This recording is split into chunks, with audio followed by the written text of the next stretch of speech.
Right, let's stay with that story. The Democratic Republic of Congo heads to the polls today to elect new leadership, where president and members of parliament will be elected during voting. Incumbent President Felix Tshisekedi is seeking re-election for a second term. SABC News international reporter Ditaba Tsotetsi joins us live from Kinshasa with the latest. Ditaba, talk to us about the areas that won't be able to take part in the elections and also describe what's happening around you.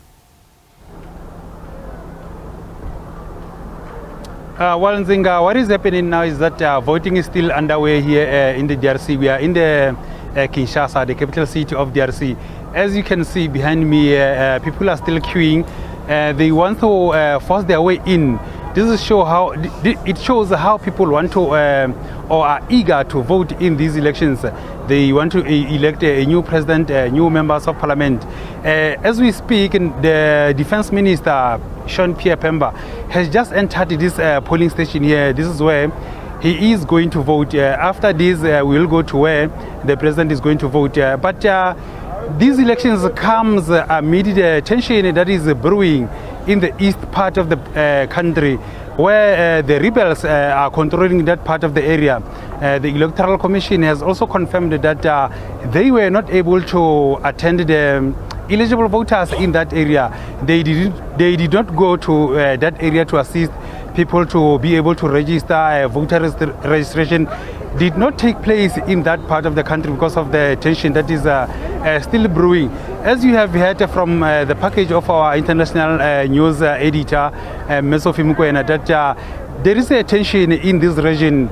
The rebel leaders went to Kenya with the former president of the Electoral Commission here, forming an alliance, saying this alliance, the aim is to bring people of Congo together prior, during and after the elections. But some see this election, the alliance, as a form of toppling the incumbent President Felix Tshisekedi.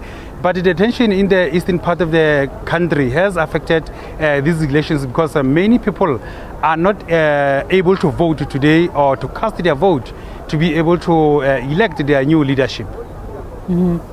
Ditaba, and give me a sense of security. There were concerns about a peaceful transition. It's sometimes rare in the DRC. We read here on SABC News that since 1960, there's only been one of those peaceful transitions in 2019.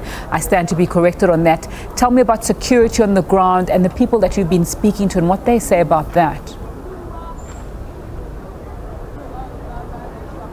Security on the ground has been heightened. The DRC government, before the elections, they did seek assistance from SADC region, saying if they can deploy some troops here before the elections. And they did adhere to that request. That they deployed many troops here. Every corner of the country, every corner of this city, Kinshasa, you can see police officers, soldiers have been deployed around here to ensure that these elections are peaceful and safe. We also noted that the government has decided to close the borders from last night until midnight today. So you are not able to, during this period of the voting, you are not allowed to leave the country. You are not even allowed to enter the country because of security reasons. And also, the United Nations Secretary General Antonio Guterres has released a statement saying or appealing to the government or people of DRC to have or to hold peace and safe elections. Even during these elections, they must show that those who are eligible to vote, they must be allowed to come and cast their votes. But as I have mentioned, those in the eastern part of the country, they cannot be attended to because of security reasons. Mm-hmm. And when do we start to expect results and what is going to happen next, Ditaba?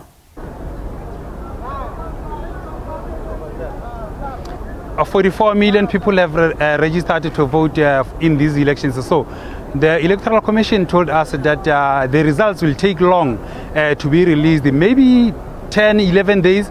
After the voting today, because they opened at 6 in the morning, they're going to close at 5 in the afternoon. So immediately after the closing of the polling station, then they will start counting. They use two systems, the electoral system But they say they cannot rely on the electoral systems because, you know, technology can fail you at times. So they use two systems, electoral and manual. So you can imagine 44 million people registered to vote. How long it is going to take for the results to be released? It is going to take quite some time for the results to be released. But they say they want to ensure that those results who will be released are audited. There are no discrepancies. Everyone will be happy when they release the results. So we also spoke to people, especially young people. They say they are eager to come and vote today because they want to effect a change in their country. Many people are not working here, so they hope the new leadership will be able to create employment, will improve the economy of the country, so that many people can get jobs and many people can be able to contribute to the economy of this country. Ditaba Tsotetsi joining us live from Kinshasa there. Thank you so much for your time following those elections in the Democratic Republic of Congo and keeping us updated here.